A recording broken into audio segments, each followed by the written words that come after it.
አንዳንድ ጊዜ ለመክሰራችሁ ምክንያት ከሚሆኑት በተለይ ከስርቆት ጋር በተያያዘ ከፍተኛ ፈተና አለበት አይደል? የፋይበር ኦፕቲክሱ ምናምኑ እንደዚህ አይነት ነገሮች አሉት እና ኢትዮ ቴሌኮም ደግሞ ወደ 18000 19000 የሚገመቱ የጊዜያዊ ጥበቃ ሰራተኞች አሉት።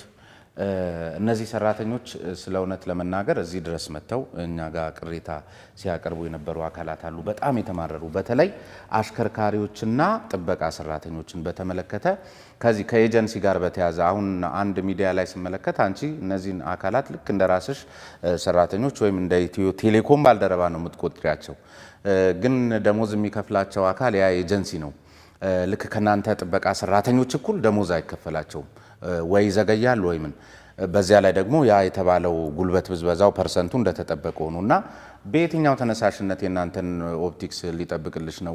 ከፈለገ እንደውም አብሮ ተባብሮ ሊሰርቀው ካልሆነ በስተቀር እንጂ ሰው ሀብት አስተዳደራችሁ ላይ የባለፈው ዓመት በጀት ዓመታችሁ ይመስለኛል ወደ 100 ሚሊዮን ብር የከሰራችሁት ከዚህ ከስርቆትና መልሶ እሱን ለመገንባት በተደረገ ጥረት ነውና እዚህ ጉዳይ ላይ የሆነ ነገር ማየት ካልቻላችሁ በኤጀንሲዎች እየተበዘበዙ ያሉ አካላት አጠገቡ ያለ አንድ ሰው በሰዓቱ ደሞዙን እየተቀበለ እዚህ ጋር ያለው ደግሞ በሰዓቱ መዘረፉ ሳያንስ በሰዓቱ ሳይቀበል እየቀረ አብረው እነዚህን አካላት አንዱ ሌባ አንዱ ዘበኛ ማለት እኮ ነው። እኩል መስሪያ ቤት ሊጠብቁ እኩል የማያገኙ በተመሳሳይ አሽከርካሪዎችን ፊልድ ሲወጡ አንዱ ምናምን ፐርሰንት ለኤጀንሲ እየሰጠ አንዱ ደሞዙን እየበላ እነዛን ሙያተኞች ይዞ ለሚሄዱት ሙያተኞች በራሱ የመተባበር የተነሳሽነት እንትኑን ምስቅልቅል ውስጥ የሚከተው ነውና ሰው ሀብት አስተዳደሩ ላይ በተለይ ከስትራቴጂክ እቅዱ ጋር ምንድነው ያሰባችሁት? ከኤጀንሲ ሰራተኞች ጋር በተያያዘ ለተነሳው ጥያቄ እንደዚሁም ከጥበቃ ሰራተኞች ጋር እንዳልከው ነው። በጣም በርካታ ሰራተኞች አላችሁ። እንግዲህ በድምሩ ወደ 34000 ገደማ ደርሰናል። ኮንትራትና ቋሚ ተደምሮ ማለት ነው። እንዴት ነው ከሪፎርሙ ጋር የምትቀጥሉት የሚለው ቅድም የተነሳው ጥያቄ ይሄ ተጨምሮ ደግሞ የኤጀንሲ ሰራተኞቻችን በኤጀንሲ በኩል ደግሞ ሰርቭ የሚያደርጉንም መሰረታዊ ጥያቄያቸው ኢትዮ ቴሌኮም በቀጥታ ኢትዮ ቴሌኮም ጋር እንሆን ኤጀንሲው ጋር እንሆን ነው። ለተቋሙ ፈታኝ የሆነበት አሁንም ያለው ሰራተኛ በርካታ ነው። እንደገና ተጨማሪ ሪፎርም እየመጣ ተጨማሪ ሰራተኛ ማስተናገድ ከባለፈው አመት ጀምሮ በርካታ የስራ ክፍሎች ተጨማሪ የሰው ኃይል ቅጥር ጠይቀው ራሱ አልተፈቀደም። የከለከልንበት ምክንያት ውስጥ ያለውን ሰራተኛ ውጤታማ ለማድረግ ፕሮዳክቲቪቲ የምንለው አንደኛው የሴክተራችን የቴሌኮም ሴክተር መለኪያችን ነው። ሁሉም የሚለኩበት ኢምፕሎይ ፕሮዳክቲቪቲ ፐር ከስተመር ወይም ደግሞ ፐር ላይን ይታያል ማለት ነው።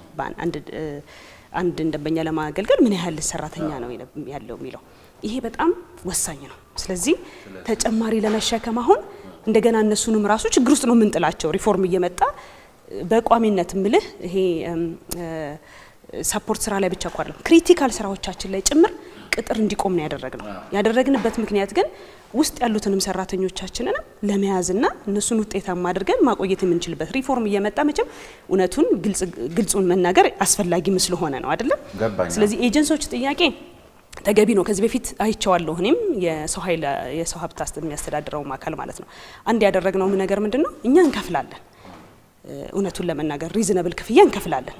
ማሻሻያም አድርገናል። ነገር ግን ኤጀንሲው ደግሞ አንደኛ በጊዜ አይከፍለንም ነው ጥያቄው። ስለዚህ እነሱ ዲሳቲስፋይድ መሆናቸው ወይም አለመርካታቸው ሹፌሮቹ አለመርካታቸው የኛን ልጆችም ማለት ስራ ውስጥ የሚሰሩትንም ልጆች ምን ያደርጋል ማለት ነው ሲሰሩ ደስተኛ ስለማይሆኑ በሚገባ ላያገለግሏቸውም ይችላሉ። ሲቀጥል ደግሞ ላገለግሉበት ማግኘት አለባቸው። እኛ እየከፈልን ስማችን መጥፋቱም እንደ ኩባንያ ተገቢ አይደለም። እንዳልኩ ስትራቴጂያችን ላይ ካስቀመጥነው አንዱ ብራንድ ሬፑቴሽን ነው። ኩባንያችንን ገጽታ መጠበቅ መገንባት ነው አንደኛው እኛም እየሰራን ያለ ነው። ስለዚህ በዚህ በኩል አጥፍተን እንኳን ስማችን ቢጠፋ አንድ ነገር እኮ ነው። ከፍለን ሳለ አንድ ነገር እዚሁ ላይ ጨምረሽ የዚህ ክሪቲካል አይደለም ወይ ማለት ካላስፈለጉ በቃ ወይም ማስወጣት ማለት ወይም መቀነስ ነው። ቆይ አሁን ለምሳሌ ንብረት ሀብት ክሪቲካል ጉዳይ አይደለም ወይ? በቃ ያ ንብረት የግድ መጠበቅ አለበት።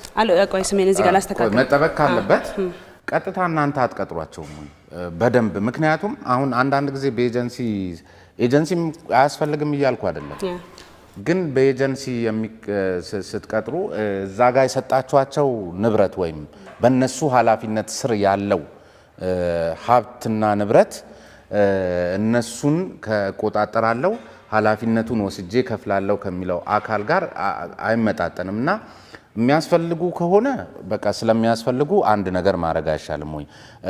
ወጣ ገባ ነው ወይ አስፈላጊነታቸው የሚለውን ነው ቅድም ስላነሳችሁ። አይ ወጣ ገባ አይደለም።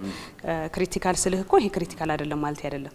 አንዳንድ ቦታዎች ላይ ግዴታ ምትክ መደረግ እያለበት ለማለት ፈልጌ ነው። ክፍተት እያለ ራሱ ባለው የሰው ኃይል እንዲሞላ ያደረግንበት። እውነቱን ለመናገር ሰፊ ነው የሰው ኃይል አሁን እየተሸከመ ያለው መሸከም ከሚገባው በላይ ይዟል። ምንም ጥርጥር የሌለው ይሄ በኢንዱስትሪ ስታንዳርድ ካለን የደንበኛ ቁጥር አንጻር በእርግጥ ሙሉ የሀገሪቷን እኮ መሸከም ከሚገባው በላይ ይዟል።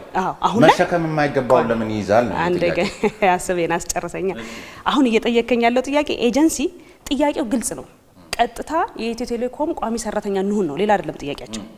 አሁን ባለው ሁኔታ ደግሞ አሁን ቋሚ ሰራተኛ አሁን እኛም እየቀጠርን አይደለም። በመጀመሪያ ደረጃ ይሄ የተከናወነው ኢትዮጵያን ቴሌኮሙኒኬሽን ቀድሞ የነበረው ወደ ኢትዮ ቴሌኮም አሁን ወዳለንበት ሪፎርም ሲደረግ ታስታውሱ እንደሆነ በርካታ ሰራተኞች ተቀንሰው ነበረ። ስለዚህ የተወሰኑ ስራዎች ደግሞ በአውትሶርስ ይሰራ የሚል ስትራቴጂ ነው ተግባራዊ ተደርጎ ሹፌሮች በአውትሶርሲንግ ሲሰራ የቆየው ማለት ነው። አሁን ድጋሚ ጥያቄው የተነሳ ያለው እነሱ እኮ ደስተኛ ለመሆናቸው አለመርካታቸው ብቻ ሳይሆን በእኛም ስራ ላይ ተጽዕኖ ፈጥሯል፣ ምንም ጥርጥር የሌለው ነገር። ግን ተቋሙ አሁን ካለበት ሪፎርም ውስጥ እየገባ ተጨማሪ እነሱንም ደግሞ ጨምረን ቋሚ እናደርጋቸው የሚለው የሚያስኬድና ብዙ ርቀት የሚያራምደን አይደለም። ስለዚህ መፍትሄ የሚፈልገው አንደኛ ኤጀንሲው በአግባቡ እንዲያስተዳድራቸው ማድረግ፣ ከተገቢው ክፍያኛ እየከፈለነን ያለ ነው መክፈል ይጠበቅበታል። ይሄ መሆን አለበት። ምናልባት በዚህ አጋጣሚ መናገር የምፈልገው የአመታዊ ቦነስ ለቋሚ ሰራተኞቻችን እንከፍላለን። ለመጀመሪያ ጊዜ በታሪክ ሆኖ አያውቅም። አብረውን በባለፈው አመት በተለይ በርካታ ስራዎችን ሰርተናል፣ ለፍተናል። ሁላችንም እነሱም ጨምሮ በህግ ለኮንትራት ሰራተኞች ቦነስ ለመክፈል የሚያስችል አሰራር ስርዓት የለም። ነገር ግን ደግሞ በተጨባጭ ማኔጅመንቱ ሪስክ መውሰድ አለብን ስንል ምክክር አድርገን ቦነስም ተከፍሏቸዋል። እነዚህ ኤጀንሲ ሰራተኞች ማለት ነው። ምን ያህል አስፈላጊነታቸውና ልፋታቸውንም እውቅና የሰጠንበትም ነው። ለመጀመሪያ ጊዜ ነው፣ ተደርጎም አያውቅም። የ3 አመት ይቅርታ የ3 ወር ቦነስ ከፍለናል እኩል ከቋሚ ሰራተኛ። ነገር ግን አሁን ቋሚ ይደረጉ የሚለው ጥያቄ አይሎ ይመጣል። ብዙ ጊዜ እናያለን። እንደውም በዚህ አጋጣሚ በጣም የሚከፋን ምናዝነው የሶሻል ሚዲያ ተደራሽነታችን ላይ ኩባንያው አተረፈ ወይም እንደዚህ ያደረገ አዳዲስ አገልግሎት አወጣ ሲባል የመጀመሪያው እንትን ይደርሰናል ከኤጀንሲዎቻችን በኩል ጥሩ ያልሆነ ስድብ ማለት እችላለሁ።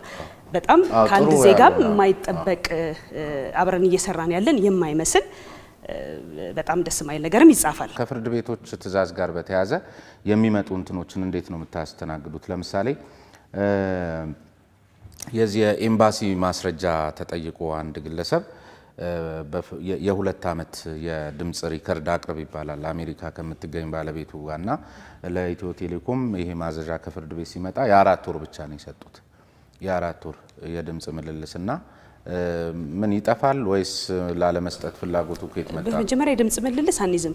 ኮል ዲቴል እሱን ነገር ተጠይቋ አይ እንጂ ሱማ ያን ሁሉ ሪከርድ አያዘው ኮል ምናምን የሚባለው ነገር አምጣ ሲባል የ4 ወር ያለፉትን 2 አመት ተብሎ እንደሱ ማለት ምክንያቱም ፐርጅ ነው የምናደርገው። ይሄ ማለት እንግዲህ አሁን 56.5 ሚሊዮን ደርሰናል የደንበኛ ቁጥር። ስለዚህ ታዲያ እንደዚህ አይነት ትዕዛዝ ሲመጣ ለፍርድ ቤቱም ወይም ለሚመለከተው አካል የመያዝ አቅማችን እስከዚህ ድረስ ነው ተብሎ አይ ህግም አለ እኮ ህግም አለና ኦንላይን ለ6 ወር እናስቀምጣለን፣ ኦፍላይን ለ1 አመት እናስቀምጣለን። ህግ አለ፣ በዛ ህግ ነው የምናስተናግደው ማለት ነው። ስለዚህ ስለሌለ እንጂ የፍላጎት ማጣት ኦር የሌላ እንትን አይደለም። በተለይ ብዙ ኢኮኖሚስቶች የሚባሉ አካላት በጣም ይሄን ጉዳይ ቻሌንጅ የሚያደርገው ከውጭ ምንዛሬ ክምችትና ከግል ሴክተሩ መበረታታት ጋር ተያይዞ ነው። አሁን የሚደረገው የዚህ የኢትዮ ቴሌኮም ሽያጭ በችኮላ አቅማችን ሳይበረታ የውጭ ገንዘብ ክምችት የሚባለው ነገር በተለይ ኢምፖርታችን ሲያድግ ችግር ውስጥ እንዳይጥለን፣ ምክንያቱም የሚመጡት አካላት ሸጠው በውጭ ምንዛሬ ስለሚወስዱ የሚለው አንዱ ነው። ሁለተኛው በመርጅ አድርገው የግል ሴክተሩ ይሄን ጉዳይ ላይ ቢገባበት አይሻልም ነበር ወይ? ምክንያቱም የሚያገኘውን ትርፍ እዚሁ ለተለያዩ ፕሮጀክቶች ማስፋፊያ ስለሚያውለው በሚል ነው። ጤናማ የሆኑት ተከራካሪዎች ሌላው ቀደም ሲል ያነሳነውን የፖለቲካውን ምናምን እና ዝም ብሎ ለማጠልሸት የሚደረገውን ትተን ጤናማ የሚባሉ አካላት የተወሰኑ ፕሮፌሰሮች ሳይ ይችን እንደ መከራከሪያ ያነሷታልና አንቺ እንደ አንድ ዋና ስራ አስፈጻሚ በዚህ ላይ ያለሽ ግንዛቤ መረዳት ምንድን ነው? ብዙ መረዳት ቢኖረኝም በሴክተሩ ይሄኛው ሮል ኃላፊነት የሚኒስትር ኦፍ ፋይናንስ ስለሆነ በጥልቀት ባልሄደበት፣ ነገር ግን ኮንሰርናቸው ትክክለኛ ኮንሰርን ነው። ቅድም እንዳልከው የሚያጠለሹ አካላት እንዳልከው ይኖራሉ። ደግሞ ፖዚቲቭሊ ኮንሰርን ማንሳት ስጋት አለን፣ እንዴት ነው ይህንን ወደፊት ማኔጅ የምናደርገው የሚለውን ስጋት ማንሳታቸው ተገቢ ነው ብዬ ነው የማስበው እና ምናልባት ይህንን ከውጭ የሚገቡ ስልኮችን የመመዝገብ የመክፈት የመሳሰሉት ስራዎች ተጀምረው ነበር አንድ ጊዜ። አሁን ቀረ መሰለኝ። ለምን ቀረ? ምክንያቱም በቃ አሁንም ሌባው እንደጨመረ ነው። ሰዎች ደግሞ ስማርትፎን ብቻ ሳይሆን የሚጠፋባቸው መረጃም ጭምር ነው የሚጠፋባቸው እና በቃ አንድ ስማርትፎን የባለቤቱ ብቻ እንዲሆን ማስቻል እኮ ጥሩ ነው ማለት በቃ ቢጠፋበትም ከሱ ውጪ የማንም መሆን እንዳይችል ማድረግ የሚቻልበት አሰራር ቢኖር ግልግል ነው። ሁለተኛ የሀገር ውስጥን ማምራቾች ደግሞ ያበረታታል አይደል? ከውጪ የሚመጣው እናንተ መመዝገብ ሲጀምሩ በዚህም በኩል አንድ ጠቀሜታ አለው፣ በዚያም አንድና ምን በልክ ሆኖባችሁ ነው? ለምን ተዋችሁት? ጥሩ አይደለም። እውነቱን ለመናገር አንድም የኢንተርኔት አጠቃቀሙን በጣም ገድሎት ከነበረው አንዱ እሱ ነው ራሱ። አንደኛ ቅድም ጥሩ ጥያቄ አንስተልን ነበረ። ከውጭ የሚመጡ አካላትም የሀገርንም ገጽታ ብለህ ነበርና መጀመሪያ ትልቁ ችግር የነበረው እኔ እንደመጣው የኢትዮ ቴሌኮም ስራ ቴሌኮም ሲም ካርድ መሸጥ ሳይሆን ቀፎ መመዝገብ በትክክል አይደል። በጣም ብዙ ዜጎች ደንበኞቻችን ቴሌኮም አገልግሎት ማግኘት ሳይችሉ እኛ ቁጭ ብለን እየመዘገብን እየሰራን ያለ ነው ቀፎ መመዝገብ ነው። ሌላ መንገድ እያለ ይሄንን እንዳልከው ምናልባት አውትሶርስ በማድረግ ወይ ሌላ ዘዴ የለውም። በመጀመሪያ የኢትዮ ቴሌኮም የስራ ድርሻ መሆን አልነበረበትም። የደንበኛ ቁጥሩም እንዳያድግ እንቅፋት ከሆነው አንዱ የቀፎ በተቻለ አቅም በተለይ ስማርትፎን ይወድቃል፣ ይሰበራል እንደምታውቀውና ቶሎ ቶሎ መቀየር የሚፈልጋል አይደለ? ስለዚህ ለዛ እንደውም አስቻይ ሁኔታ ነው በደንብ ብዙ አቅርቦት ነው መፍጠር ያለብን እንጂ ሂንድራንሶች እነዚህ እንዳያገኙ የሚያደርግ ነገር መፍጠር የለብንም። እሱንም በጣም ብዙ ከውጭ የሚመጡ ሰዎች እኮ አንድ ሲም ካርድ ለማግኘት ፓስፖርት ኢንትሪ ባሪየር የምንለው አንዱ እሱ ነው። ትክክል አይደለም። ሲም ካርድ በቀላሉ ማግኘት አለባቸው። አሁን ያለው ሁኔታ እሱ ነው። ነገር ግን ደግሞ አሁን እነዚህን ያልካቸው እነዚህ በግሬ ማርኬት የሚገቡ ፎርጂድ እንትኖችን ለመቆጣጠር የሚያስችል የተለያዩ ሜካኒዝሞች ስላሉ በነዛ መስራት በሲስተም መታገዝ ነው የሚያስፈልገውና ደንበኛ ማጉላላት በተለይ ገጽታውን ራሱ አበላሽተ ነው ነበር ብዬ ነው። ሌላ አንድ ሁለት ነገር ወደ ግልሽ ጉዳይ ልግባና ከኢትዮ ቴሌኮም በዋና ስራ አስፈጻሚነት ከመምጣትሽ በፊት በበርካታ ዓመታት እዛም ሰርተሻል መረጃዎችን ስመለከት በኃላፊነትም ደረጃ ጭምርና ከዚያ ደግሞ ወደ 7 ዓመት የሚቆይ ደግሞ የራስሽ ኩባንያ አቋቁመሽ እንደነበር ሰምቻለሁ። አሁን ያ ኩባንያ የተደረሰ ምን አይነት ስራ ነው የሚሰራው? ማን ነው የሚመራው? ምናልባት የጥቅም ግጭት ሊፈጥር የሚችል ተመሳሳይ አይነት ኩባንያ ይሆን ወይ? እሱን ተመልካቾች ቢያውቁ ደስ ይለኛል።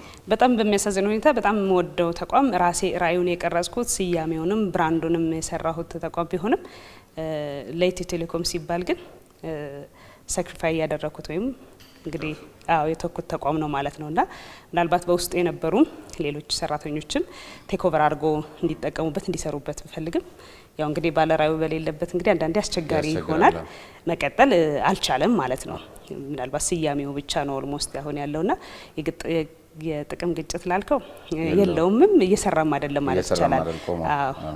ስለዚህ ሌላው ትልቁ ምንድነው ፍላጎትሽ ብትሆኚ ምናምን የሚልም አንድ ቦታ ላይ ለቀረበልሽ ጥያቄ ብዙ ከንግግሮችሽም ውስጥ በርካታ ቪዲዮዎችሽን ለመመልከት ስሞክር የዚህ ሰው ደስ ብሎት እንዲኖር ወይም የተሻለ ህይወት እንዲኖር ነው የምንንቀሳቀሰውና ደስተኛ ሆኖ እንዲኖር የመሻት ጉዳይ ነው ትልቁ ህልምሽና ግን ደግሞ በቤተሰብ አስተዳዳሪነት ያልተፈተነ አቅም አሁን ይህን ሁሉ ህዝብ ማስተዳደርና የነሱን ደስታ በራሱ ለማጣጣም አንቺ ቤተሰብ ኖሮሽ ወልደሽ አግብተሽ ምናምን ሳይሆን እንዴት ይሆናል የሚል ነገር ያነሳሉ። ሌሎች ደግሞ የስነ ልቦና ጥናት አቅራቢ ነን የሚሉ አካላት ደግሞ በዚህ እድሜ ላይ እንደዚህ ትዳር ሳይዙ ይህን የሚያህል መስሪያ ቤት እየመሩ ምንትን መኖር አንዳንድ ጊዜ የግለኝነት ፍላጎት ወይም ራስ ወዳድነት ነው በሚልም የሚገልጹት አሉና ሰውን ለማወቅ መጀመሪያ እንደሱ ነገር አለና ይሄ እንዴት ነው ብዙ ሰውም ይጠይቅሻል ብዬ አስባለሁ። እስኪ ይህንን ሀሳብ ስጪበት። ነው እንዴት እንደመመለስ እንደምችል ማለት ነው። ራሱን የሚወድ ሰው ምን ሊያረግ እንደሚችል እንግዲህ ለራሱ ብዙ ጊዜ ይሰጣል። ሜቢ አላቅም መስፈርቱ ምን እንደሆነ ግን የሚመስለኝ ማለት ነው ብዙ ዋጋ ለሌላ ለምን ይከፍላል? በተለይ አቅም ካለው አይደለም አንድ ትልቅ እንደ ኢትዮ ቴሌኮም ያለ ግዙፍ ተቋምን ማብቃት ብቁ ማድረግ ውጤታማ ማድረግ የሚችል እውቀት፣ ጥበብ፣ ማስተዋል፣ መሰጠት በገንዘብ የማይተመኑ በተለይ መሰጠት ኢሞሽናሊ ኮኔክትድ መሆን ምንድነው ሰው ልቡ መዝገቡ ባለበት ነው እንበለው አይደለ? ስለዚህ እንግዲህ ራስ ወዳድነት ነው ላሉት ማለት ነው። ራስ ወዳድነት በምን እንደሚለካ በእነሱ እሱን ጥያቄ ለጠየቁ ሰዎች አላውቅም።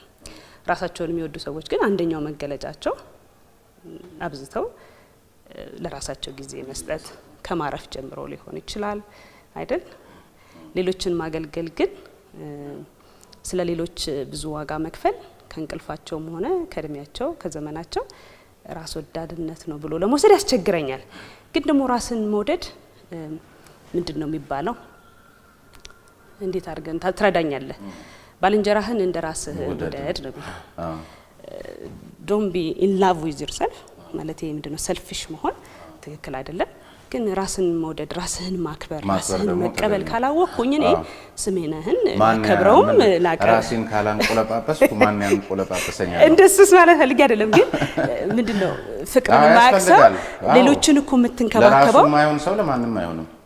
ለሌሎች እኮ በመጀመሪያ የኔ እንትኑ መሰረታዊ መርሄ የሰው ልጅ በእግዚአብሔር አምሳል ተፈጥሯል። ስለዚህ እግዚአብሔርን በጣም እወዳለሁ። ላመልከው እና ልኖርለት የምፈልገው ለፈጠረኝ አምላክ በሰማይ ላለው ነው።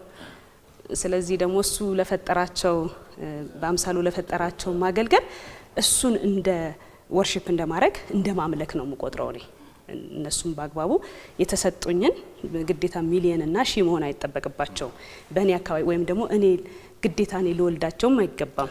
እነዚህን ሰዎች ወይም ደግሞ በዙሪያ ያሉ ማስተዳደራቸውን ወዳጆችንም ጓደኞችንም አብረውኝ የሚሰሩ የስራ አጋሮችንና የንግድ የቢዝነስ አጋሮችንም ጭምር በአክብሮትና በፍቅር በጤነኛ አመለካከት ለጋራ ጥቅም እና ደግሞ አላማ መስራት እኔ አንድ ሰው እንግዲህ ማድረግ አለበት። እኔ ከምኮራበት ወይም ከምረካበት ነገር አንዱ እሱ ነው እና ለምን ሆነ አንዳንድ ጊዜ ሰዎች ሲሳካላቸው እንግዲህ ለምን ተሳካላቸው የሚለው ጥያቄ ይመስለኛል ይሄ እንደዚህ